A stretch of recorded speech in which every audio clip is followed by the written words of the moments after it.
Muy buenas noches a todos, bienvenidos a la noche de 24, bienvenidos a MMC, ya estamos arrancando con todo.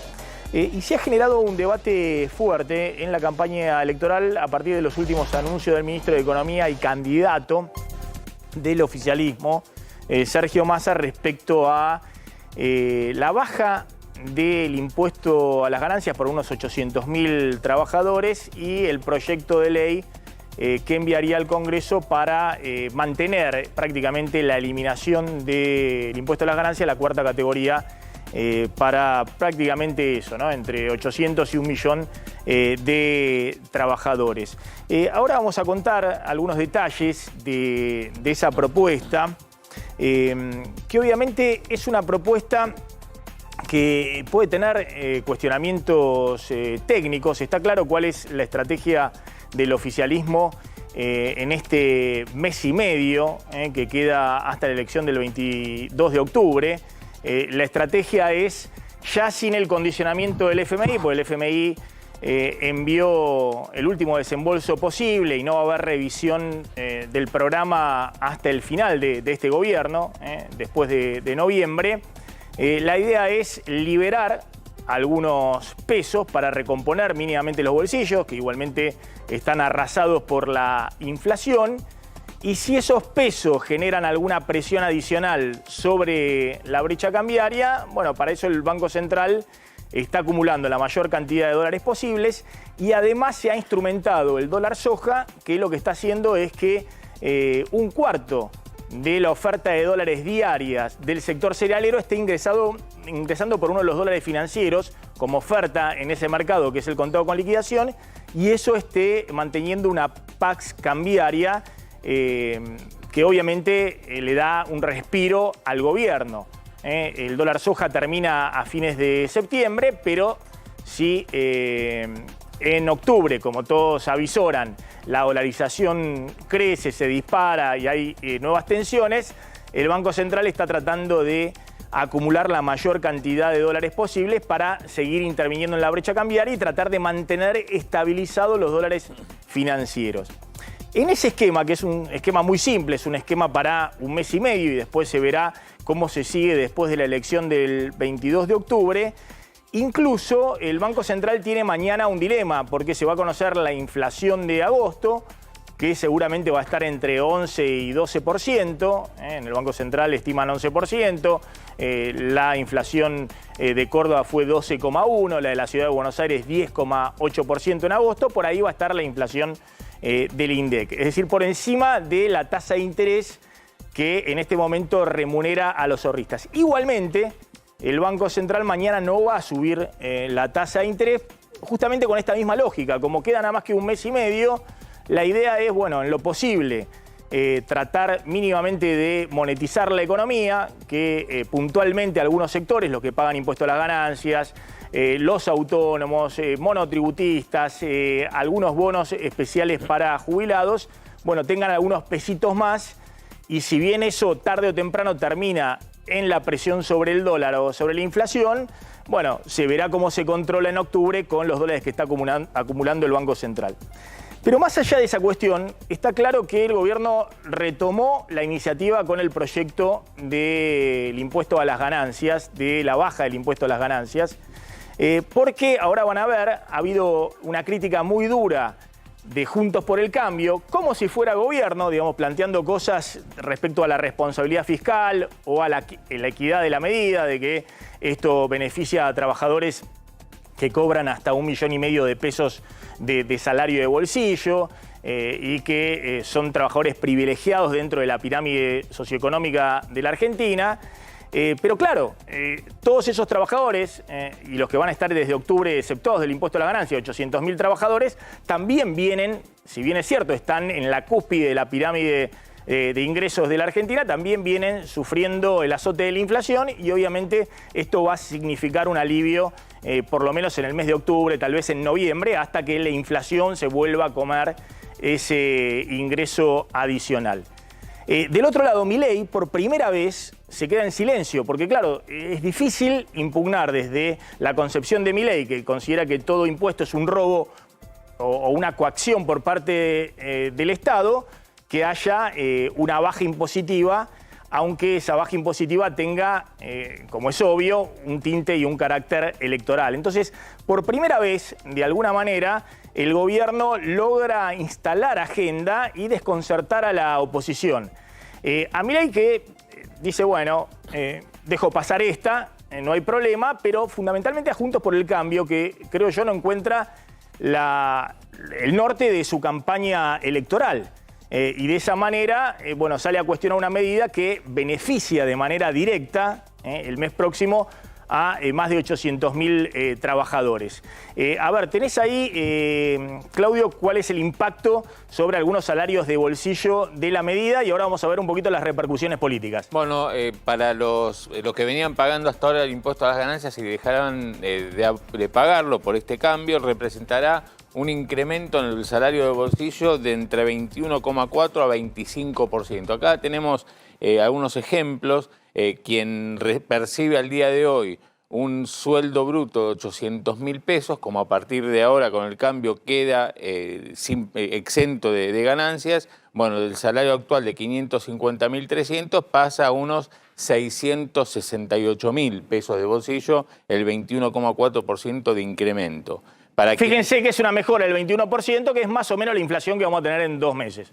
Va a haber un poquito más de inflación y esa es la mejora a partir de octubre. El que gana 900.000 pesos de salario bruto, 25% de mejora del salario de bolsillo. Y son unos 150.000 pesos más de lo que venía llevándose hasta ahora al bolsillo, digamos, ¿no? Es un 24,9%. Y si esto lo extendés a quienes ganan 1 millón de pesos de salario bruto, que ahora ya no pagarán más, bueno, en vez de 24,9 es del 26%. Sí, y el que gana 1,5 millones de pesos de salario de bolsillo, la mejora es de alrededor del 30%. Justamente a mayor salario, mayor es la mejora del salario de bolsillo, algunos empatándole a la inflación que vamos a tener entre agosto y septiembre, otros un poquito por arriba de la inflación.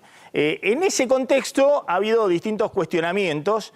Ha salido muy fuerte Juntos por el Cambio, fundamentalmente a cuestionar la medida. Los referentes económicos de Juntos por el Cambio, mira, arrancamos con Hernán Lacunza, que es el ex ministro de Economía en la última época, la última parte del gobierno de Macri, y dijo textualmente, hicieron una reforma a lo Hood Robin, no el Robin Hood, sino Hood Robin. Le sacaron a los pobres para darle a los que más tienen, porque hay un beneficio claro a los salarios mayores. Luciano Laspina. Esperamos un segundito, porque ese punto, que hay que decir que también era lo que planteaba siempre el kirchnerismo con el tema del impuesto a la ganancia. Hay que reconocer que esta ha sido una bandera siempre de Massa desde la elección del 2013 y en cambio el kirchnerismo siempre planteaba, no, ¿cómo vamos a prácticamente eliminar el pago de impuesto a las ganancias, persona física, cuarta categoría? Ahora se deja un segmento muy chiquito de 100.000 trabajadores. 80.000. Bueno, 100.000 trabajadores, 80.000 trabajadores, el segmento más en la cúspide de gerentes y demás, pero se elimina para 800.000, 900.000 trabajadores de distintos gremios fuertes que estaban pagando fuertemente impuesto a las ganancias, bancarios, petroleros, todo el sector de ESMATA, de las automotrices, bueno, distintos sectores que camioneros, que estaban, bueno, metalúrgicos, que estaban pagando obviamente muy fuerte impuesto a las ganancias y que ahora directamente no pagan impuesto a las ganancias, no van a pagar impuesto a las ganancias. Ahora, el argumento siempre era, bueno, pero estás tocando a la cúspide, al 1% de la pirámide, en vez de usar recursos para poner por debajo de la pirámide. Ese era un argumento del kirchnerismo. Y hay que decir que Massa siempre planteó el tema del impuesto a las ganancias desde el 2013. Ahora, más allá de esa cuestión, en esta economía inflacionaria, simplemente lo que estás haciendo es tratar de compensar a 800.000 trabajadores por la inflación que se come todo, se come los ingresos de los trabajadores de altos ingresos o de medianos ingresos para arriba y los de bajos ingresos. Por eso, atención con el punto, lo que quiero decir es que alguien que gana 800.000 pesos o 1 millón de pesos, esta mejora de entre el 20, 25, 28%, lo que está haciendo es compensar la inflación de 2 meses. Lo que pasa, Maxi, es que estamos hablando de gremios que venían siguiendo la inflación con las paritarias. Si vos revisás hasta ahora lo que sucedió con los bancarios, por ejemplo, y venían justamente... Claro, pero una parte de esos aumentos salariales se lo comía el impuesto a las ganancias, que no se actualizaba al ritmo de los aumentos salariales y de la inflación.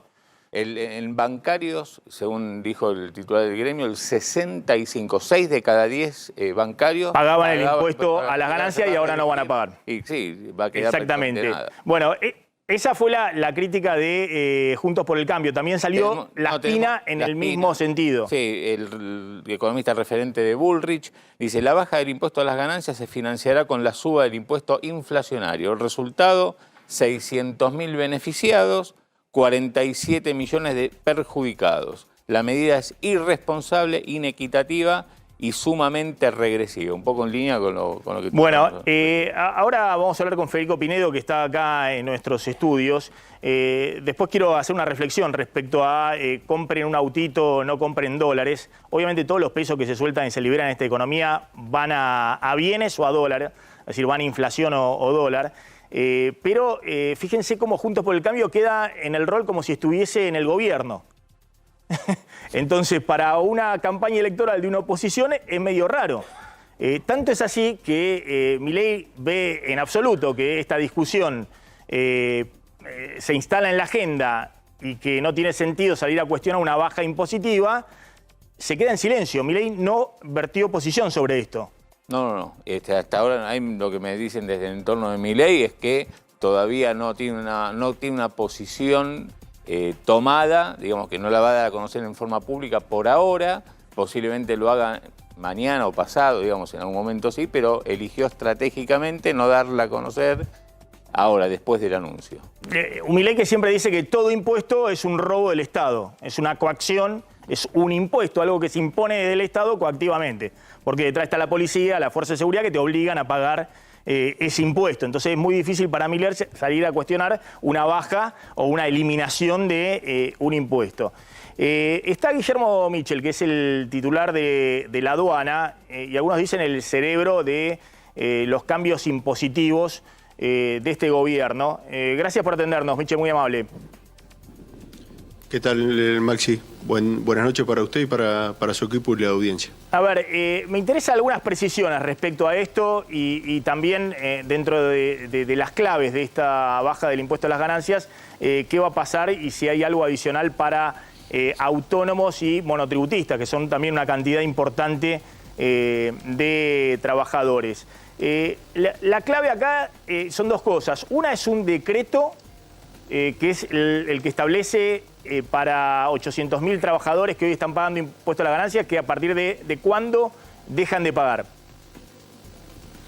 Bueno, yo empezaría tal vez, si me permitís, por la ley.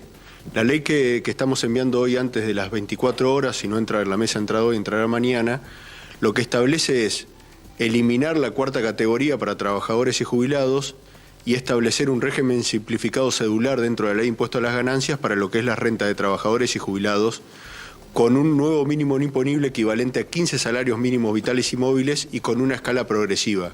¿Esto para qué? Para evitar saltos discrecionales y el que gane más de eso no termine ganando neto de bolsillo menos que el que está por debajo. Eso, como es un impuesto anual, lo enviamos al Congreso para que entre en vigencia a partir del 1 de enero del año que viene. Sin embargo, para no esperar, y como nos pidieron muchos, en consonancia con lo que pidieron muchos dirigentes de la oposición, en el marco de las facultades delegadas que nos da el artículo 67 de la Ley de Presupuesto, estamos, hoy el ministro estaba firmando un decreto y lo tenía que refrendar el presidente, para ya establecer y adelantar estos beneficios a partir de los sueldos vengados a partir del 1 de octubre, no septiembre, porque ya se comenzaron a devengar, ¿no? Y es difícil establecer un cambio en el medio del mes.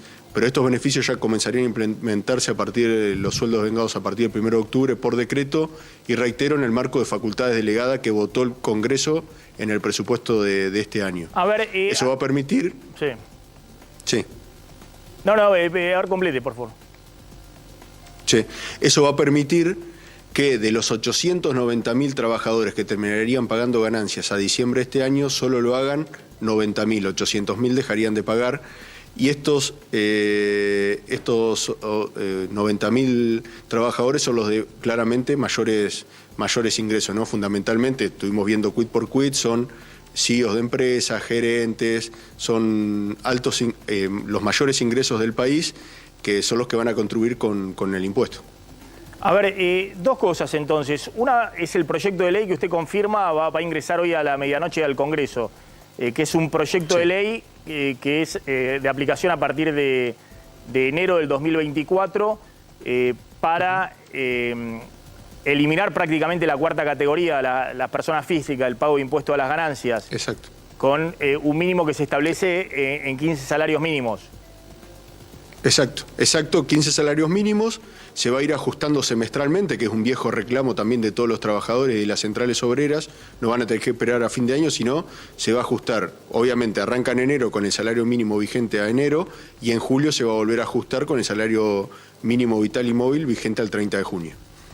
A ver, y usted dice, esto lo adelantan a partir de octubre, vía decreto con facultades delegadas, que es la suba del piso de ganancias. De este piso exento al mismo monto, a 15 salarios mínimo vital y móvil, es decir, 1.770.000 brutos, con una escala progresiva para los que tengan que pagar para que no haya saltos discretos. Con lo cual, lo que Massa le está proponiendo al Congreso discutir para que entre en vigencia a partir del 1 de enero, ya adelanta esa decisión, de nuevo, lo reitero, con facultades delegadas que nos dio la ley de presupuesto que votó a fin del año pasado y lo implementa ya a partir de los sueldos devengados del 1 de octubre. A ver, usted dice, claro, dice un poco irónicamente, porque parte de la oposición, ahí vemos, hay algunos tuits de Ritondo y de Patricia Bullrich en el día de ayer, que decían que estaban esperando... No lo digo irónicamente, hago una descripción objetiva de la realidad nada más.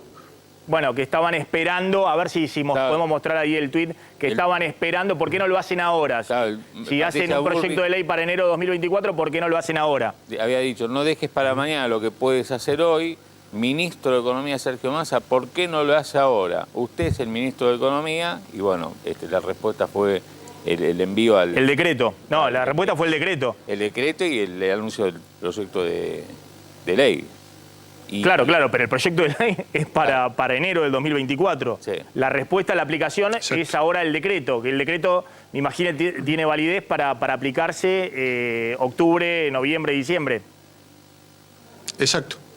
Y te vuelvo a decir, Maxi, no lo digo irónicamente, hago una descripción de la realidad nada más. Bueno, hay un punto respecto al tema y ahora me interesa ver si tiene algo pensado para autónomos y para monotributistas. Hay un punto respecto al impuesto a las ganancias. Yo decía, bueno, en medio de la licuación inflacionaria de todos los salarios, obviamente 800.000 trabajadores tienen una recomposición inmediata para pelear la licuación inflacionaria, ¿no? Es cierto que están en la cúspide de la pirámide esos trabajadores. La crítica que en algún momento incluso la planteó el kirchnerismo es que esos son trabajadores privilegiados, de los más altos ingresos, que es un poco paradójicamente lo que hoy planteó también Juntos por el Cambio. Hay que decir que Massa siempre, desde el Frente Renovador de 2013, viene insistiendo con este tema del impuesto a las ganancias. Pero ¿qué dice respecto a eso? Sí. Mire, yo me gustaría más que mi opinión dar datos objetivos. Esto, y yo te he escuchado a vos, Maxi, que lo has planteado muchas veces. El problema con esto se inició en el año 99 con la tablita Machinea. Históricamente pagaban 100.000 trabajadores el impuesto a las ganancias. Machinea hizo una tablita que fue aberrante para los trabajadores en el gobierno de la Alianza en el año 99 y pasaron a pagar casi 500.000 trabajadores, con montos muy importantes porque tenía muy bajas deducciones. Esto el Senado en el 2008 lo derogó y fuimos con un número bastante estable hasta el año 2015 con 1 millón de trabajadores, pero con la parte más bajo de la escala pagando un monto muy bajo. Cuando Macri prometió eliminar el impuesto a las ganancias, cuando se fue, al impuesto lo pagaban 2,5 millones de trabajadores, con lo cual pasó de 1 millón a 2,5 millones de trabajadores. Y Massa y todos los gobernadores peronistas que lo plantearon en el 2016, yo trabajaba en ese momento en el bloque del Senado, planteamos la reducción de impuestos a las ganancias de los trabajadores, se votó una ley que evidentemente quedó corta, por eso en el año 2021 se volvió a subir el piso para que vuelvan a pagar menos de 1 millón de trabajadores y jubilados el impuesto.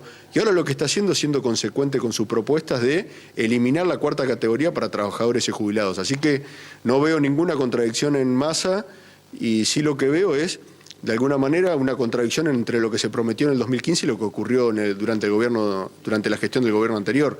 Pero no es que lo diga yo, lo dicen los números, ¿no? Le hago una última. ¿El costo fiscal de esta medida lo tienen estimado? Es decir, lo que entra en el bolsillo de los trabajadores y deja de recaudar el fisco.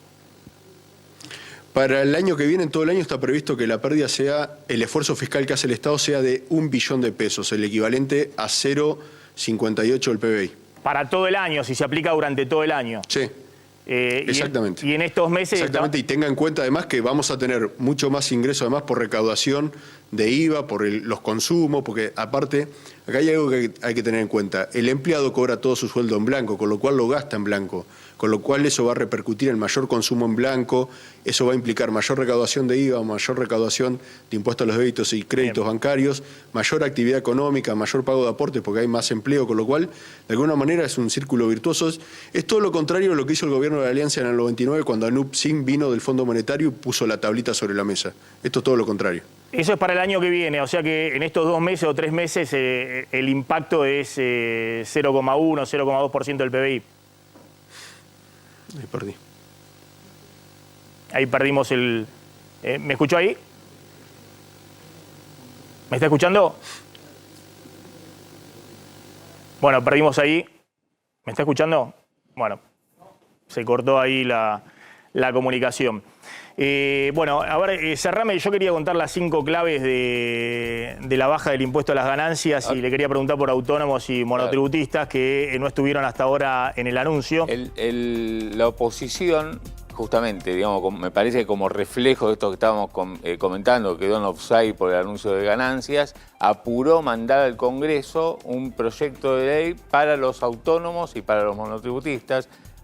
Es Martín Tetaz el que escribió el proyecto y es justamente para los autónomos ponerlos en pie de igualdad con los trabajadores en relación de dependencia. Aquellos que facturen hasta 1 millón, hoy, ¿no? A valor de hoy, 1.700.000 pesos. ¿Ese es un proyecto de quién? De Tetaz.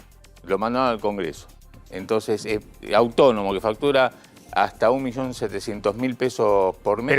Pero el gobierno dijo que iba a ser también algo inmediato. Sí. No, por eso. Ahora vamos a preguntarle a Michel a ver cuál es el proyecto de eso. Se cayó el móvil, pero bueno. Pero por eso, o sea que ahora también hay propuesta de la oposición para bajar más impuestos. Para los autónomos y los monotributistas. Para que no paguen el componente impositivo hasta los que hasta 1.700.000 pesos por mes. Michel, simplemente, para autónomos y para monotributistas, ¿hay algo previsto?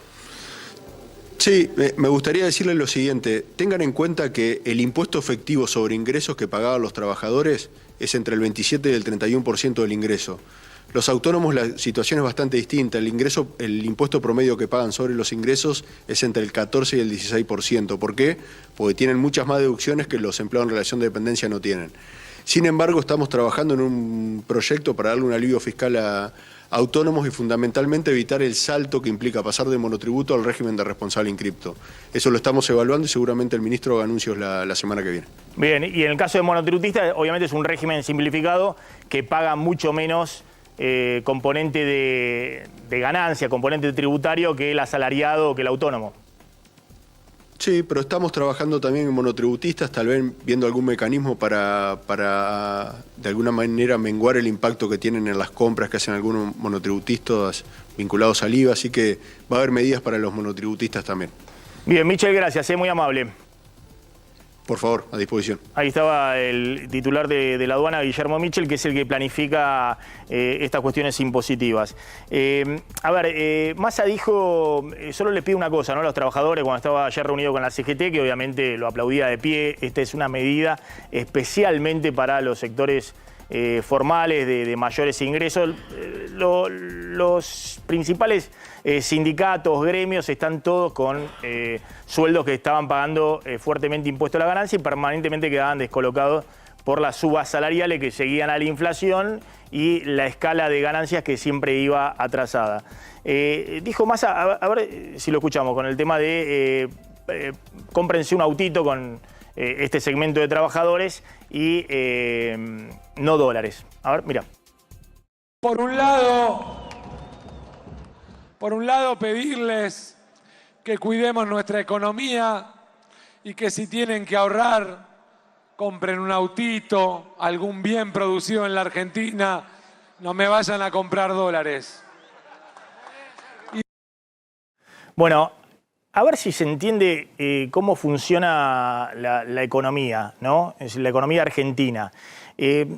Las medidas, ya sea aumentos para jubilados, bajas impositivas para trabajadores en estos casos, liberan más pesos de salario de bolsillo. Y eso no significa, vos le podés poner a algunos sectores, de hecho, por ejemplo, no sé, cuando se le da un aumento para los jubilados, los bonos, o cuando se da un aumento para ciertos sectores, se les ponen traba para que no vayan a comprar dólar en el dólar MEP o en el dólar ahorro, los $200 y demás. Pero todos pesos que vos liberes en este momento en la economía argentina no significa que ese trabajador vaya a comprar dólar, sino que ese trabajador muy probablemente, los que están abajo de la pirámide, vayan a comprar el consumo básico, los que están más arriba pueden ir a comprar bienes durables.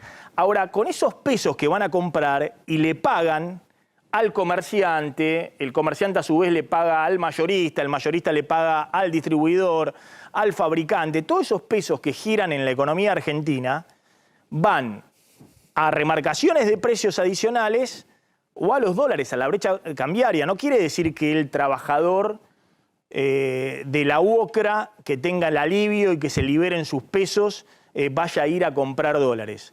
No quiere decir que el jubilado al cual le das el bono vaya a ir a comprar los $200 por mes. Por ahí puede ser alguno que lo haga, pero en general lo que están haciendo todos es, bueno, apenas viene un pesito, tratan de gastarlo porque han achicado mucho sus consumos, porque se ha comido el ingreso a la inflación. Ahora, esos pesitos que dan vuelta en la economía, en los distintos sectores, los excedentes de peso que tiene el comerciante, el mayorista, el fabricante, los proveedores del fabricante, todos esos, tarde o temprano, terminan, cuando hay excedente de peso en esta economía, dolarizándose.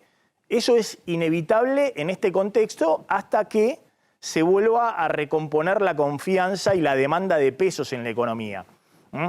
Por eso, bueno, ese llamado del ministro, no me vayan cómprense un autito, no me vayan a...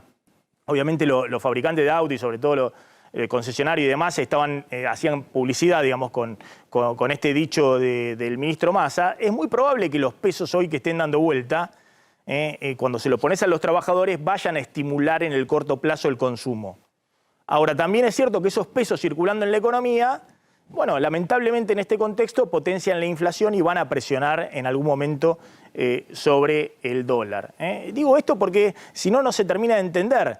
Ahora, es obvio que en este momento, y bueno, a distintos sectores sociales, algunos pesos tenés que ponerle en el bolsillo, ya sea liberando pago de impuestos o efectivamente con alguna mejora directa, como es el caso de los jubilados o los planes sociales. Porque la inflación se ha licuado absolutamente todo. Cerrame con el cruce político, Javier, no sé si tenés algún datito adicional. Sí, en realidad acá los gremios vienen apoyando claramente la campaña de Sergio Massa, como veíamos en las imágenes de ayer, pero sabiendo además que detrás de todo este plan platita, de alguna manera, que se le venía demandando, por eso detrás de Massa estaba Máximo Kirchner, uno de los impulsores de que había que derramar un poco en la campaña electoral, porque si no, no había chances de llegar al balotaje. Indudablemente son medidas que, como señaló Michel, van a seguir de acá a las elecciones del 22 de octubre para generar un clima de bienestar social que pueda permitirle al gobierno llegar con chances, particularmente a Sergio Massa, de él estoy hablando, al 22 de octubre. Federico Pinedo, gracias por venir. ¿Cómo te va? A ver, algunos no terminan de entender los tuits de Ritondo o de la propia Patricia Bullrich diciendo, bueno, mejor que decir es hacer, estamos esperando el proyecto, ¿por qué no lo instrumentan ahora? ¿Se la dejaron picando al ministro candidato? Pero lo que están diciendo es que el ministro es un mentiroso, básicamente. Y lo que está haciendo el ministro es, 2 meses antes de la votación, darle plata a la gente que se la va a comer al mes siguiente con la inflación. O sea, Cuando el Estado no tiene plata y regala plata, ¿de dónde la saca? Imprimiendo más plata, eso genera más inflación. Entonces, este mes te lo van a dar. Y el mes que viene te lo sacaron con la inflación. Es así. Ahora, el problema es que no es solamente a vos que te dieron la plata y después te la sacan el mes siguiente con la inflación, sino que se la sacan a todos los argentinos con la inflación. Entonces, esto es una cosa aberrante. Y es obvio que lo hace 2 meses antes de la elección, porque hace plan platita 2 meses antes de la elección. Lo que pasa es que todo el mundo ya se dio cuenta del jueguito este que te regalan plata y después te quitan el valor de la plata con la inflación. Y por eso cuando ya lo hicieron en la elección pasada, perdieron miserablemente la elección pasada, el 21. Así que bueno, ahora pasará lo mismo. Es decir, usted lo que plantean es, ponen plata con la rebaja impositiva arriba de la pirámide, eso pone, hoy cuando se financia regalan con plata. emisión monetaria es más inflación. Te regalan plata. Impacta en todos los sectores. Te regalan plata el mes antes de la elección y para que lo votes. Y al mes siguiente de la elección ya te la sacan con la inflación que generaron, con ese regalo que te hicieron. Así que es una engaña pichanga, una más. En lugar de frenar la inflación, hacer algún plan antiinflacionario, le meten y aumentan la inflación, afanándole a toda la gente, a los 45 millones de argentinos, por este mecanismo para financiar su campaña política. Eso es lo que están haciendo. Igualmente, ese concepto en medio de campaña electoral, de le regalan a los trabajadores plata, digamos, No, regalan a cualquiera regalan plata. Sí. Viste, total, le imprimen, se la regalan. Me acuerdo en la elección en Tucumán, creo que era la última elección, regalaban plata en la plaza. Había cola de gente y los tipos del gobierno regalando billetes. Una cosa... Pero lo que hace es imprimir billetes para regalar. Y entonces... bueno, como te digo, te la regalo un mes, andá rápido a gastártela porque el mes que viene ya te van a afanar con la inflación. A vos que lo recibiste y a todos los que no lo recibieron. También es cierto que por la inflación y los ajustes salariales, si no se subía el piso permanentemente, no es que el Estado te regalaba plata, sino que el Estado te sacaba plata del bolsillo pagando más impuesto a la ganancia sobre un sueldo que había caído en términos reales. Sí. El Estado en los últimos años te estuvo sacando cada vez más del bolsillo cuando tu salario real viene cayendo en los últimos 4 o 5 años. El problema es la inflación que están generando con todas estas cosas, que ya, si ahora es 12% en el mes pasado de aumento de precios, ¿cuánto es eso si lo pasás a un año para adelante? Que yo te voy a dar 160%, 170% de inflación.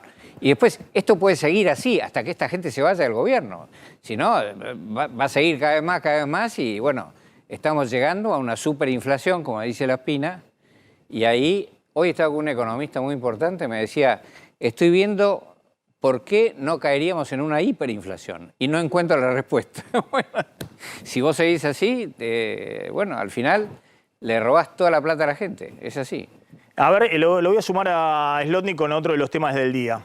Bueno, con el tema presupuesto, justamente, y los cruces que hubo por el pedido de Javier Milei al gobierno de postergar la presentación del presupuesto que debería hacerse el 15, en los próximos días, el 15 de septiembre. Milei le mandó una nota formal justamente al ministro Massa para pedirle que, bueno, se postergue, ahí tenemos la comunicación, la nota, pidiéndole que se postergue hasta después de las elecciones del 22 de octubre el envío al Congreso del proyecto de presupuesto 2024, porque entiende Milei que debe, digamos, él dice, las dos fuerzas que más votos tengan en las elecciones del 22 de octubre deben consensuar, bueno, los principales lineamientos del proyecto de presupuesto del año que viene.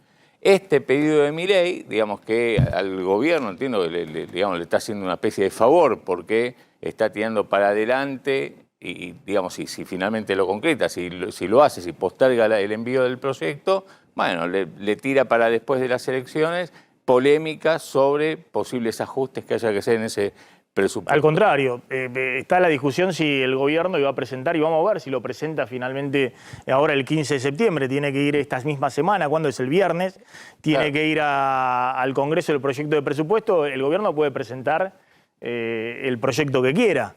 Es más, habían anticipado que quieren ir a déficit cero, que quieren incluir, obviamente, esta rebaja del impuesto a las ganancias la van a incluir en el presupuesto. No, pero la idea es tener un anexo para ir a un superávit fiscal, por eso te digo, hay que ver. Claro, pero digo, la propuesta de Milei, ¿cómo se interpreta? Y que le da la posibilidad al gobierno de decir, bueno, envíen el proyecto de presupuesto donde, insisto con esto, digamos... O puede ser Milei pensando más que está cerca de poder ser el próximo presidente y decir, bueno, después del 22 de octubre discutamos entre todos cuál es el presupuesto de 2024. Sí, ese es el argumento que esbozó Milei, claro, en la carta que le envió al ministro de Economía, Sergio Massa. Los dos que eventualmente lleguemos al balotaje, consensuemos el proyecto de presupuesto del año que viene. A esto salió rápidamente algunos referentes de Juntos por el Cambio, por ejemplo Mario Negri, salió a decir que, bueno, textualmente, hizo un tuit, el oficialismo debe respetar las leyes y la oposición libertaria al menos conocerlas. La ley de administración financiera establece, bueno, esto que hay que mandarlo antes del 15 de septiembre, no puede haber excepciones, un candidato, por Milei, debería estar al tanto.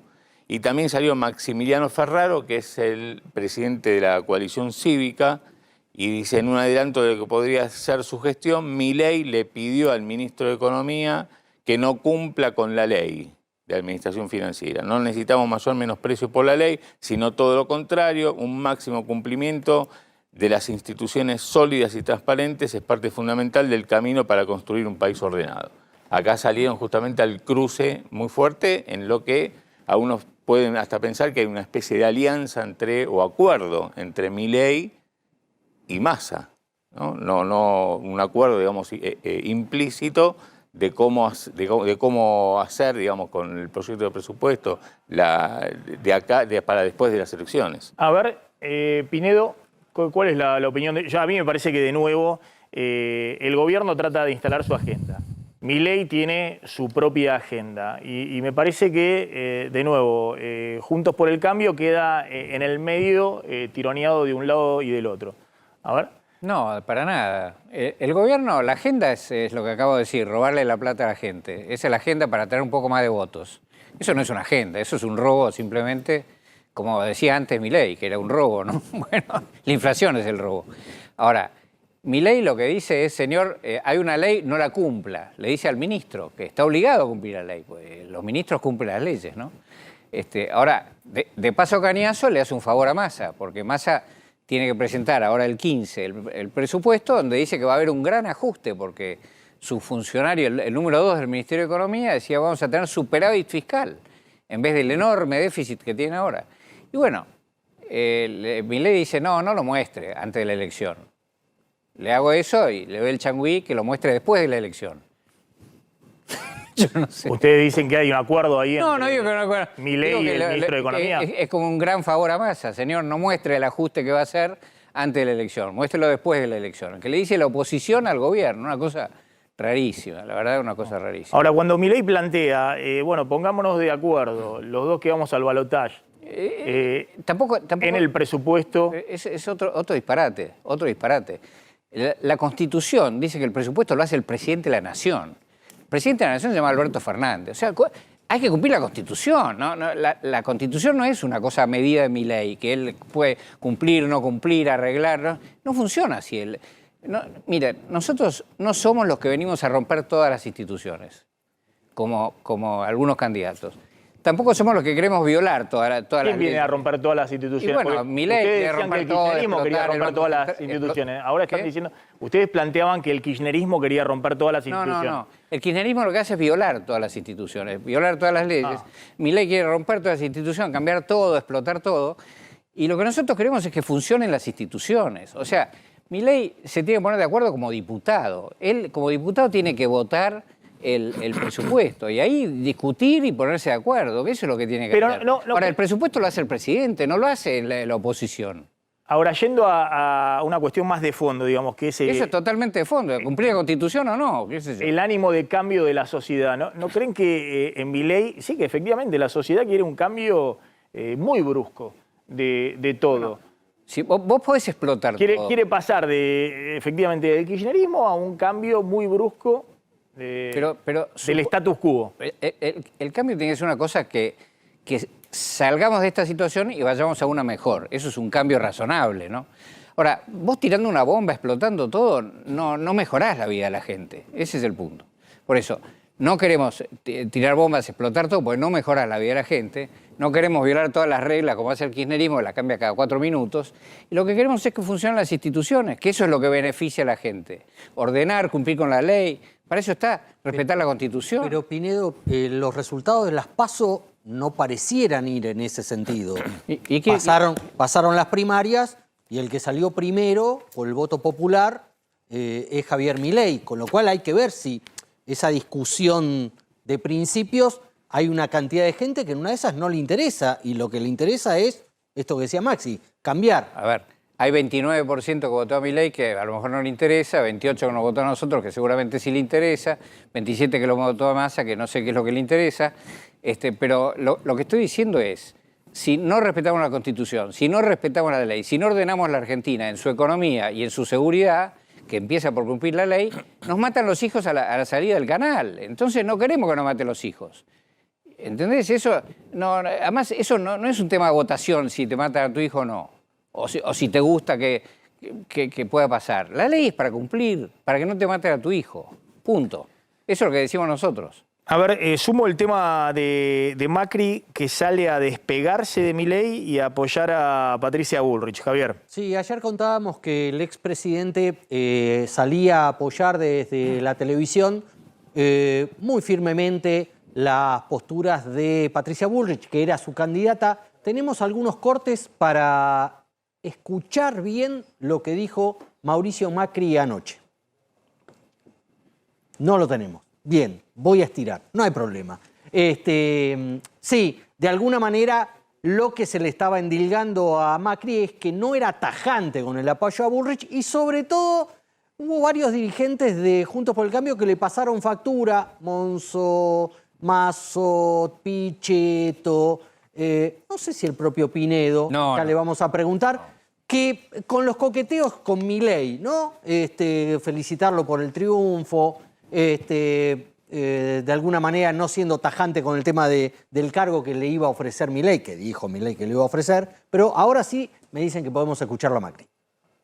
Ya lo he planteado, yo no me parece que la Argentina podamos convivir con la intolerancia a la crítica, ¿no? Yo cuando veo a Javier Milei ponerse tan violento cuando alguien piensa distinto, yo digo, por ahí no. Yo siempre he tratado de marcar un camino en el cual he convivido con la crítica, a veces feroz, durante mis 4 años de presidente. Tal vez tenía la suerte que el fútbol me entrenó, porque el fútbol es salvaje. Si te pegan el palo y va adentro, sos un genio, pegan el palo y va afuera, sos un boludo. Entonces, hay uno que hay que convivir con eso.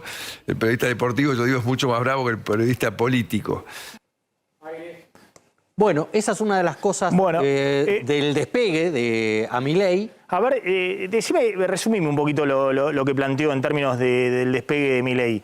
Que es violento, que las formas que tienen son violentas. Sí. Y eso lo alejan. Digamos. Y que planteó, por ahí no. Y que él va a votar a Patricia Bullrich. Sí, que su candidata Patricia Bullrich. Los que piensan que tengo 2 candidatos no me conocen. Esa fue la frase fuerte de Macri. Exactamente. Pero también le tiró un puente a Milei cuando dijo: esperamos que los diputados, que los legisladores de Milei nos apoyen en el Congreso cuando Patricia sea presidenta. Sí. De alguna manera no termina de cortar totalmente con Milei, como han hecho otros. Y dice que van a ir los libertarios de Milei y Patricia Bullrich al balotaje, que él está convencido de que va a ser así. El balotaje es entre esas 2 fuerzas.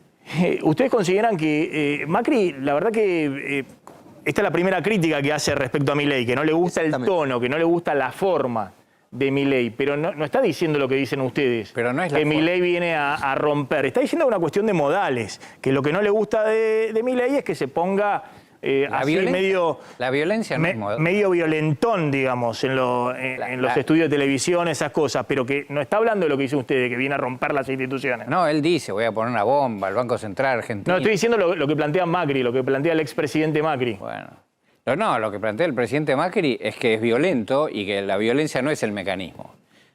Vos podés ser violento pegándole a alguien o insultando a alguien. La violencia es la violencia, ¿no? Así que ese no es el camino, eso sin duda no es sin duda no es el camino de un liberal. Vos viste que los del partido de Milei recitan una especie de rezo, así ¿viste? Un recito que es una frase de Alberto Venegas Lynch que define el liberalismo. Esa frase dice que se basa el liberalismo en no agredir al otro. Bueno, no parece muy liberal lo que hacen, pero lo que hace Milei, ¿no? Ahora, lo que yo planteo nuevamente es que... No es un tema de modal. Bueno, pero el expresidente Macri dijo... No, violento, dijo, violento. La violencia no es un tema de modales. No se puede ser violento, no se puede agredir al otro, no se puede ser intolerante a la crítica. Eso es. Pero no está diciendo lo que dicen ustedes, que Milei es un salto al vacío. Ustedes han dicho que Milei es el cambio imposible, un salto al vacío. Es el cambio imposible. Que viene a romper las instituciones. Bueno. Macri está diciendo, es más, dice, espero que los legisladores de Milei apoyen a Patricia Bullrich. Pero ilógico, lo que está diciendo es que Patricia Bullrich va a ser presidenta. Y que espera que los legisladores de Milei apoyen a la presidenta que va a ser Patricia Bullrich. Eso es lo que dice el presidente Macri.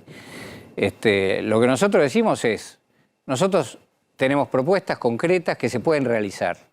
Tenemos equipos que las pueden llevar a la práctica. Tenemos un liderazgo que está probado, que tiene convicciones, que tiene coraje, que tiene decisión para que las cosas sucedan.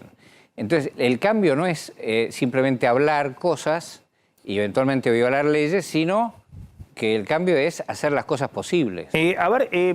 Insisto con este tema, ¿no? Porque es evidente que el problema que tiene Patricia Bullrich en este momento no es que Patricia Bullrich va a recomponer su caudal electoral sacándole voto a Massa.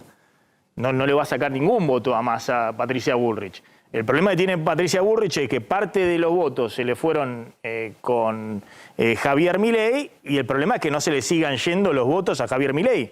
¿A dónde se van a ir los votos de Patricia Bullrich? ¿Se van a ir a Massa? Sería descabellado que se vayan ahí. Se irá algún voto para Schiaretti, pero fundamentalmente el problema se llama Javier Milei. Y ahí me parece que no está claro cuál es la posición hasta ahora del expresidente Macri. Está clarísimo. Lo que cree el expresidente Macri, lo que creo yo, es Massa en una segunda vuelta pierde con cualquiera de los otros candidatos. Pierde con Milei y pierde con Patricia Bullrich. La única posibilidad de que pierda Milei es que no sea una competencia contra Massa. Que sea una competencia contra Patricia Bullrich que le puede ganar a Milei. Eso es el panorama electoral que tenemos por delante. Y la gente va a votar. La gente va a votar. Va a decir quién quiero que haga un cambio que lo puede realizar y que tiene espalda política para hacerlo. ¿Quién no lo puede hacer? ¿Quién está en contra del cambio? Y bueno, y votarán y ahí veremos. Nosotros creemos que vamos a la segunda vuelta con Javier Milei, como dijo Macri. Si hubiera un balotaje entre Massa y Milei, gana Milei. ¿Y usted vota por Milei? No, yo no dije nada. Yo me voy a misa a preguntarle a Dios qué tengo que hacer, porque la verdad que estaría por volver loco si me tocara esa situación. Sí, pero por suerte creo que no me va a tocar, así que no tengo problema. ¿Y qué opina Pinedo de los que sí, sin ir a misa, ya dieron una respuesta? Puyaro en Santa Fe dijo que votaba Milei si el balotaje era Milei-Massa. Perotti dijo que si era Milei-Bullrich votaba por Milei. Monzó dijo que si era Milei-Massa votaba por Massa. ¿A usted cómo le cae eso en función de la campaña de Juntos por el Cambio? A mí me cae que en política, cuando tenía 2 años de política, me enseñaron que no hay que contestar sobre hipótesis, pues si no pasa, quedas mal siempre. Entonces, el balotaje, nosotros creemos, como dijo Macri recién, va a ser entre Milei y Patricia Bullrich. Entre un cambio posible, factible, realizable y otro que no sabemos qué es. Bien, sumamos el tema de los intelectuales, que por primera vez a mí me llamó mucho la atención esta noticia, porque un grupo de intelectuales, algunos recontra, ultra anti-kirchneristas y otros simpatizantes del gobierno, o filo-kirchneristas, o filo-peronistas, no hay ninguno de carta abierta. O radicales. No hay ninguno de carta abierta. Claro, pero bueno. ¿Qué tiempos? Salieron a pedir un pacto democrático entre Bullrich y Sergio Massa para frenar a Milei. La verdad que me llamó mucho la atención esta noticia. ¿Es así? Sí, en realidad un grupo de intelectuales planteó varios caminos, alertó sobre Milei, básicamente es un comunicado que hicieron una decena de intelectuales para alertar sobre el peligro que significa para la democracia Javier Milei, aunque sea el más votado. Son intelectuales más que nada de que se alinean progresistas. O que se alinean con... Izquierda. Centro izquierda, no con Juntos por el Cambio. Está Graciela Fernández Mejide, que está alineada con Juntos por el Cambio, pero también está Beatriz Arlo, Carlos Altamirano, Alejandro Katz. Hay un variopinto, pero siempre del lado Pablo Alabarces, del lado progresista, digamos, de la intelectualidad. Y lo que plantean ahí es que en el caso de un balotaje, donde uno de los contendientes sea Milei, quien lo enfrente, ante ese balotaje haya un acuerdo democrático entre todo el resto de las fuerzas políticas que no son Javier Milei para votar por el contrincante o la contrincante de Javier Milei. Eso es la primera vez que se hace. Lo que me planteo humildemente es cuántos de estos intelectuales no le están hablando al gueto propio y no a la enorme cantidad de electorado que hay en todo el país que no sabe quiénes son estos intelectuales o que no les importa lo que opinen estos intelectuales sobre el devenir argentino. Desde ese lugar me genera algún tipo de contradicción e incluso hay algunas críticas dentro de la propia intelectualidad, está Roberto Gargarella también, respecto a lo conducente que es esto más allá del placer intelectual. Esto se suma a lo que dijo Emilio Monzó, que es el armador político de Patricia Bullrich en la provincia de Buenos Aires, que también dijo que si hubiera un balotaje entre Massa o Milei, él votaría siempre al centro, dando a entender que votaría a Massa. ¿Usted está de acuerdo con esta idea de que haya algunos acuerdos que lo llaman pacto democrático, como si fuera la forma de obturar la posibilidad de que gane un tercero que es Milei? Yo creo que una democracia, cuando uno quiere que no gane otro, tiene que votar a quien quiere que gane. Sí. Yo creo que la única posibilidad que hay de ganarle a Milei en la segunda vuelta es de Patricia Bullrich. Así que le diría a los progresistas que la voten a Patricia Bullrich.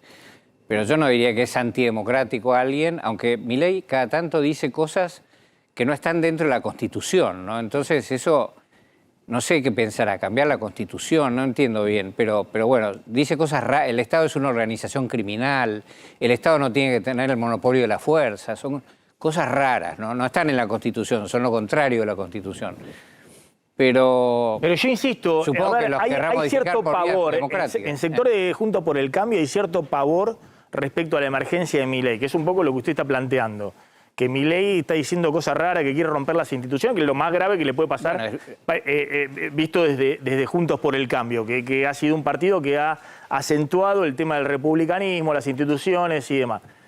Ahora, hay un expresidente que se llama Mauricio Macri que dijo el 13 a la noche, el día de elección, que estaba muy contento por el desempeño de Milei. Eso es lo que no me termina de cerrar. Y me imagino que el votante Juntos por el Cambio debe estar bastante confundido también. no está nada confundido, porque lo aclaró el presidente Macri claramente. Ese día lo que dijo es que la mayoría del electorado argentino había votado por un cambio y que eso estaba muy bien. Y eso es lo que dijo. Y ahora dice, mi candidato es el de mi partido que yo fundé, de la coalición que yo fundé, y Patricia, que es una de mis mejores ministras, y no me cabe la menor duda, y yo soy un tipo de un solo candidato, no de dos. Punto. Bien, hacemos la última muy cortita. Sí. Hubo toda una polémica alrededor del tema Malvinas, se metió también en la campaña electoral. Sí, contábamos ayer los dichos de Diana Mondino al diario británico The Telegraph respecto a el respeto por la autodeterminación de los kelpers, de los habitantes de Malvinas, cosa que infringe también la Constitución, algo que planteaba recién Pinedo respecto a algunas posturas de los libertarios. Los derechos de los isleños van a ser respetados, dijo Diana Mondino. Y hoy salió, ya ayer habíamos contado que Pinedo, que puede ser una suerte podría ser el canciller de Patricia Bullrich, y Gustavo Martínez Pandiani, que podría ser el canciller de Massa, salieron duramente a rebatir esta postura de Mondino. Y hoy salió Guillermo Carmona, el secretario de Asuntos relativos a las Islas Malvinas de la Cancillería Argentina, para ser tajante también respecto a esta idea que planteó Mondino, y dijo: la postura de la Libertad Avanza amenaza la soberanía nacional e implica una total ignorancia del régimen constitucional argentino. ¿Hay alguna manera, Pinedo, de que esto pueda desarrollarse en el futuro si llega a ganar Milei? Primero quiero decir que la doctora Mondino no dijo que estaba a favor de la autodeterminación de los isleños. Vi algunos títulos de algunos medios que decían eso, pero Mondino no dijo eso. Dijo que los derechos de los isleños van a ser respetados. Sí, pero ¿cuáles derechos? Es textual la frase, ahí la estamos viendo. Hay que respetar los derechos de los isleños. Sí, ¿cuáles derechos? Eso es lo que yo le digo. Diga, sí. Especifique cuáles son los derechos. Después, yo creo que Mondino debería explicar cuáles son los derechos a los que se hacía referencia. Lo que yo le... ¿Por qué genera tanto ruido la palabra derechos asociada a... Pues no se sabe de qué se está hablando, de qué se está hablando, ¿viste? Pues los isleños no son... ¿Ese es el argumento básicamente de Gran Bretaña, digamos, el tema de los derechos de los isleños? Gran Bretaña dice que los isleños decidan que ellos pueden hacer lo que quieren con las islas, que ellos decidan libremente, que eso se llama la autodeterminación, sí. Que ellos digan cómo se van a gobernar ellos solos. La verdad es que el conflicto está entre la Argentina y Gran Bretaña, no los isleños. Los isleños no son parte del conflicto, no son parte del juicio. Entonces nosotros tenemos que negociar con Inglaterra qué es lo que va a terminar siendo el tema de la soberanía de las Malvinas. Pero los isleños no son parte. Entonces, al no ser parte, ellos no tienen un derecho a la autodeterminación. La autodeterminación, vos podés decir, yo me voy a autogobernar de esta manera en un territorio, y el territorio tiene que ser tuyo, no del vecino. Es como si vos te autodeterminaras en Francia, ¿viste? Te meten en cana. Y esa debe ser una política de Estado en la Argentina. Eso es una política tan de Estado que está en la Constitución. Pero lo que yo digo es, acá es más importante que aclare Mondino y Milei su posición sobre este tema, porque empezar a escalar el tema para obtener una ventaja política partidaria en la campaña electoral, por ejemplo, nosotros, lo que estamos haciendo le da daño a la Argentina, ¿no? Nosotros no creemos que haya diferencias en respetar la Constitución. Así que espero que Mondino y Milei lo aclaren rápidamente y pasemos a otro tema más útil para la Argentina, en vez de aparentemente tener diferencias sobre la propia Constitución argentina, que espero que no tengamos. Pinedo, gracias, muy amable como siempre, Federico Pinedo. Bueno, hay mucha polémica por el tema dolarización y me interesaba escuchar la palabra de Guillermo Mondino, que ha sido integrante del equipo de Domingo Cavallo, es parte de los economistas que se formó desde muy jóvenes en el Instituto de Economía El Hieral de la Fundación Mediterránea. Mondino, gracias por atendernos, está en Estados Unidos en este momento, muy amable. ¿Qué tal? ¿Cómo estás? Buenas noches. Bueno, y además en su momento, en el momento de dolarización de Ecuador, hace ya más de 20 años, estuvo asesorando como parte también de los equipos y creo que hubo una asesoría de Guillermo, no solamente de Mondino, sino también de todo el equipo de Cavallo en ese proceso de dolarización que vivió Maxi, Ecuador. Perdí el audio. A ver, Perdón, perdí el audio. ¿Me está escuchando ahí? ¿Ahí? Ahora sí, perfecto. Ahora sí. No, hacía la introducción que en su momento, junto con creo que Jorge Vasconcelos y otros integrantes de la Fundación Mediterránea y del equipo de Cavallo, habían hecho distintos tipos de asesorías en Ecuador en ese proceso que fue muy traumático en la dolarización de Ecuador, ¿no? En el inicio. Me interesa su visión de esa discusión, esa experiencia que tuvo usted de primera mano del caso ecuatoriano y la discusión que se está dando ahora sobre la dolarización en la Argentina. Sí, bueno, mira, yo lo que encuentro son pocos paralelos entre la situación de Argentina y la situación de Ecuador.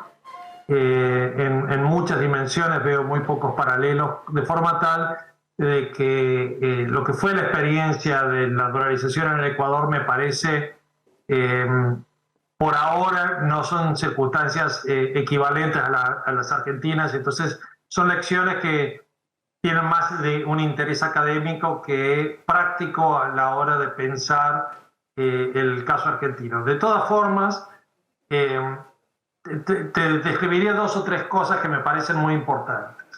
La primera es que Ecuador, cuando llega a la dolarización, llega después de que el sistema financiero se había dolarizado por completo y llega después de un periodo de varias crisis financieras muy profundas, muy profundas. De hecho, en el año previo a la dolarización, Ecuador, en una circunstancia muy crítica del sistema financiero, recurre a un esquema que tenía, para los argentinos lo asociarían con una especie de corralito. Entonces, Ecuador, cuando dolariza, tiene todavía en vigente el corralito. El sistema financiero estaba totalmente dolarizado, todos los depósitos estaban en dólares, todos los préstamos del sistema financiero estaban en dólares, y cuando llega el momento de la dolarización, como todo eso ya estaba en dólares, lo único que había que transformar eran las monedas en circulación, los billetes y monedas que había emitido el Banco Central. Todo lo demás ya estaba dolarizado, y por otro lado, como estaba esta especie de corralito todavía en su lugar, esto genera cierta estabilidad financiera que en Argentina no tenemos y que, digamos, había que lo que uno haga debe adaptarse a las circunstancias diferentes. Yo, sin duda alguna, prefiero no tener el corralito que lo que eran las circunstancias del Ecuador. Claro, perdón, eso significa que el que tenía un depósito en dólares en un banco ecuatoriano tenía el depósito en dólares, pero no podía retirarlo. Totalmente, exactamente. Que era básicamente porque los dólares no estaban, esos dólares no estaban. Bueno, sí, efectivamente, era porque los dólares, porque había habido una crisis bancaria, los bancos habían tenido muchas dificultades para devolver los dólares, el Banco Central del Ecuador también se había quedado sin dólares para facilitarle a los bancos que hicieran esto, entonces lo que se administra es la salida de los depósitos, se administra de una forma tal que se ponen restricciones a la forma en que la gente puede sacar sus depósitos. De hecho, el corralito ecuatoriano se termina levantando 2 meses más tarde, después de la dolarización, casi 3. ¿Okay? Entonces, cuando la dolarización ocurre en Ecuador, tienes el corralito vigente, operativo. Primera gran diferencia, que es fundamental a la hora de iniciar el proceso de una dolarización, y que yo creo que hace muy diferente las circunstancias ecuatorianas que la Argentina. Muy diferente, porque en la Argentina llega alguien a osar poner un corralito, un plan Bonex, después de la experiencia del 2001, y le queman la Casa Rosada. Todo. Y explota todo. Te sacan con los pies para adelante, sin ninguna duda. Exactamente, vuela el gobierno, cualquiera sea, el que viene después. Y en Ecuador había sido al revés. El gobierno de Mahuad hace el corralito, es tremendamente impopular por hacer ese corralito, la economía entra en crisis. Esto me lleva a la segunda diferencia que te iba a decir. En Ecuador, en agosto del año anterior a la dolarización, en agosto del 99, Ecuador hace default en su deuda, deja de pagar la deuda. Entonces no necesita dólares para atender el sistema financiero inicialmente y no necesita dólares para atender la deuda. Son 2 cosas que Ecuador resuelve, entre comillas, en forma extremadamente traumática, pero que tiene, al momento de lanzar la dolarización, lo tiene de alguna forma administrada. Luego, una tercera factor es que en Ecuador la política monetaria era muy débil, la política fiscal seguía siendo muy débil, el país estaba en una crisis muy importante y el tipo de cambio se les dispara de un día para el otro. Se duplica el tipo de cambio básicamente en menos de un mes. Entonces ellos pasan de menos de 15.000 sucres a 25 de golpe, ¿okay? De golpe, muy rápido. Y en ese salto del tipo de cambio, gracias a ese salto del tipo de cambio, les alcanza para retirar los billetes y monedas en circulación. Se promete que la dolarización va a traer salarios en dólares altos, pero en realidad lo que ocurrió en Ecuador es que los salarios en dólares eran muy buenos. Y la última diferencia importante es que, y esto no se dice en Argentina, no lo menciona Ocampo, no lo menciona Maguad en su libro, no lo ha mencionado Cavallo cuando ocurrió esto, es que Ecuador dolariza forzado por la política, por las circunstancias. Y déjame, si me das un minuto, lo explico. El viernes, Maguad anuncia la dolarización un domingo. El viernes por la noche, Maguad llama a Estados Unidos para pedirle al presidente Clinton apoyo para poder llevar adelante, para que el Fondo Monetario le destrabe un programa que estaba trabado. Pero no para dolarizar, porque el fondo no estaba de acuerdo con la dolarización y Maguad tampoco. De hecho, Durán Barba ahora sale a hablar bien de la dolarización, pero Durán Barba era el político más opuesto a la dolarización cuando se hizo. ¿Okay? Sí. Y Maguad también estaba opuesto a la dolarización. ¿Okay? Y sus asesores estaban todos opuestos a la dolarización. Entonces ellos llaman al fondo, al gobierno de Estados Unidos. El presidente Clinton se compromete a apoyar a cambio de que Ecuador haga los ajustes que tenía que hacer para hacer viable el programa con el Fondo Monetario. Para poder hacer esos ajustes, el presidente Maguad llama a la oposición, porque no tenía mayoría en el Congreso, necesita el apoyo de la oposición para poder hacer esto, y al líder de la oposición le dice: a vos no te doy apoyo con nada, solo si dolarizas. Es el líder de la oposición el que lleva adelante la dolarización. El que le dice: si vos dolarizás, yo lo hago. Maguad, enfrentado a que se quedaba sin el apoyo de Estados Unidos y del fondo, con el tipo de cambio que se le había disparado, con la crisis financiera de por medio, y frente a la oposición que le dice: solo te apoyo si dolarizas. Ante esas circunstancias, el presidente Maguad dice: ok, dolarizo. 15 días más tarde, de hecho, este anuncio, los indígenas bajan, toman Quito, le hacen un golpe de Estado y cae el gobierno de Maguad porque no estaban de acuerdo con la dolarización. Es decir, todo un proceso muy, pero muy traumático. Extremadamente traumático. Muy, pero muy traumático. Es difícil de extrapolar el caso argentino. Por eso que te digo, las lecciones, no sé cuánto se aprenden de esto. Entonces, cuando te dicen: mira, anduvo muy bien en Ecuador, bueno, sí, pero tengamos en cuenta que fue un proceso donde Ecuador no tuvo más, donde las opciones eran tan limitadas y los presidentes tienen que tomar decisiones en condiciones muy difíciles siempre. Y en este caso, el presidente Maguad tuvo que tomar decisiones en condiciones muy difíciles, que era la que él creía en ese momento que le iba a dar el apoyo político. Ojo, no es una crítica al presidente Maguad. Lo mío es simplemente advertir las condiciones en las cuales Ecuador llega a la dolarización fueron extremas. Bien, simplemente espero que no se repitan en la Argentina. Está clarísimo el punto. Simplemente una pregunta final respecto a esto, ¿no? Por eso me parecía muy importante escucharlo a Guillermo Mondino por la experiencia y por el conocimiento que tiene del caso ecuatoriano. Ha habido algunas advertencias respecto a la situación del propio Cavallo, de algunos economistas que están alrededor de Javier Milei, como es el caso de Carlos Rodríguez, diciendo que sin dólares en el Banco Central la única forma es una hiperinflación o un plan Bonex. De otra de las economistas y candidata de Javier Milei, que creo que usted la conoce, Diana Mondino, que ha dicho...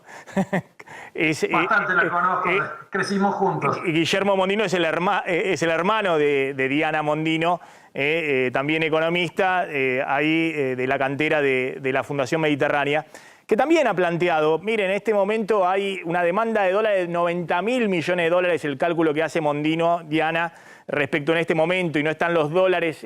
¿Por qué cree que se ha instalado tan fuerte esto de que la dolarización puede ser una salvación a corto plazo para la Argentina? Porque es muy marketinera, porque se vende fácil, porque a la gente no hay que explicarle las dificultades de la dolarización, porque no lo puede entender ni ha vivido el proceso. Entonces la gente compra por desesperación, porque están hartos de esta inflación de más del 10% mensual. Entonces necesita un horizonte, necesita a alguien que le dé confianza de que la situación esta se va a superar. De forma tal de que Milei ha tenido mucho éxito en acuñar y explotar la fase de dolarización. Después te dice que tiene 5 programas distintos de dolarización, que esto y de aquello, te cambia la bocha todos los días, si es dolarización, si es competencia de moneda, si es ahora, si es en 3 años, si es en 30 años. Y entonces, no importa, porque lo que vende es el rótulo, es dolarización, es darle a la gente la esperanza de que va a estabilizar. Pero para estabilizar lo que necesitas es hacer son las tareas, los deberes, tenés que hacer los deberes macroeconómicos, lo vas a tener que hacer con dolarización o sin dolarización. Y si haces los deberes macroeconómicos, y a lo mejor no te hace falta la dolarización. Entonces, pero es mucho más difícil decir a la gente, mira, vas a tener que trabajar, vas a tener que ajustarte el cinturón, vienen tiempos de austeridad que es mucho más fácil venderle, vas a dolarizar y cobrar el salario en dólares más alto. Y eso es lo que ocurre. Guillermo Mondino. En medio aún sigan menos, los voy a defraudar. Bueno, es un poco esa la historia. Y después, bueno, cuando se llega al gobierno, se hace lo que se puede, digamos. Pero bueno, si hay algo que es marketinero en plena campaña electoral, bueno, es parte de la campaña electoral. Eso es lo que está planteando, ¿no? Mondino, gracias, muy amable como siempre. Gracias a ustedes. Ahí está Guillermo Mondino, me parece que era interesante escucharlo porque es un hombre que ha estado en su momento, al igual que Diana Mondino, en los equipos de Domingo Cavallo, pero además fue parte de los economistas que estuvieron ahí en Ecuador a principios de los años 2000, asesorando por el tema de la dolarización y la crisis brutal que tuvo Ecuador, que esperemos no atravesemos esa crisis, ¿no? Prácticamente un proceso hiperinflacionario, plan Bones, corralito de depósito y una crisis social enorme e institucional también del gobierno que instrumentó la dolarización. Vamos cortito una tanda y volvemos. Bueno, ¿qué pasó hoy con el Banco Central, los cierres de los mercados? Mira, hoy el Banco Central volvió a comprar, 21ª jornada consecutiva de compra de dólares, 68 millones de dólares. En lo que va de septiembre acumula 315 millones en el contexto de, bueno, el dólar soja 4, que le permite acercar justamente divisas, y ese mismo contexto es el que le permite un relajamiento en el mercado cambiario. El dólar contado con liqui, que había superado los 800 pesos, hoy cerró en 740, 741. También el dólar bolsa un poco más intervenido por debajo, sigue por debajo de los 700 pesos, 670, pero ese está más intervenido por el gobierno, por el Banco Central. Y el dólar blue hoy tuvo una pequeña suba, se fue a los 730 pesos, que era el valor que tenía a fines de la semana pasada. Después hubo una pequeña baja en los días sucesivos, hoy llegó a 730. Bueno, ahí atención que el dólar soja le está permitiendo al gobierno esto de la estabilización de los dólares financieros, y por eso el Banco Central, mañana cuando se conozca el dato de inflación del INDEC, que va a estar alrededor del 11%, vamos a ver si más cerca del 12% que del 11%, cuál es el dato definitivo, pero el Banco Central no va a subir la tasa de interés para remunerar más a los plazos fijos, porque bueno, hoy en la ronda de las LELIQ y el encarecimiento de los créditos ya están en tasas muy pero muy elevadas, ¿no? Estamos hablando de la tasa de interés en el 209 efectiva anual, 209% efectiva anual, y los créditos están arriba del 300, 400%. Si sigue subiendo la tasa de interés, bueno, eso genera, además de una bola de LELIQ adicionales, más presiones sobre los deudores, ¿no? Sobre aquellos que están endeudados. Un dato final con el tema político. Radicales, ¿qué está pasando? Sí, hay inquietud en el radicalismo por los tiempos futuros. Es decir, están viendo que son escasas las chances de un balotaje que los incluya, sobre todo como parte de la fórmula que ellos apostaban, que era con Horacio Rodríguez Larreta. No está Larreta, está Bullrich, y Petri no tiene peso en el radicalismo. Entonces están pensando en peronizarse. ¿Qué significa peronizarse? Bueno, con vistas a un posible triunfo de Milei, creen que se va a romper Juntos por el Cambio entre un macrismo, un sector del PRO importante que va a apoyar a Milei, y el radicalismo que no. Y van a armar una liga de gobernadores, donde esté Puyaro, donde esté Cornejo, donde esté Morales, que se va de Jujuy, pero queda un hombre de él al frente, Lustó, que seguirá siendo senador por la capital, Ojo, porque el radicalismo ve un futuro oscuro. Ya están abriendo el paraguas. Vamos a una tanda cortita. Atención, está confirmado lo que había anticipado Michel, que están enviando esta medianoche el proyecto de presupuesto de eliminación del impuesto a las ganancias para la cuarta categoría. Antes del cierre de la jornada llega por parte del Ministerio de Economía justamente este proyecto que, bueno, el Congreso vamos a ver si lo tratan o lo demoran hasta después de las elecciones. Bien, nos estamos retirando. Ya está llegando Esteban Trebuch al aire de A24. Nos reencontramos mañana. Chau, chau. Pásenla bien.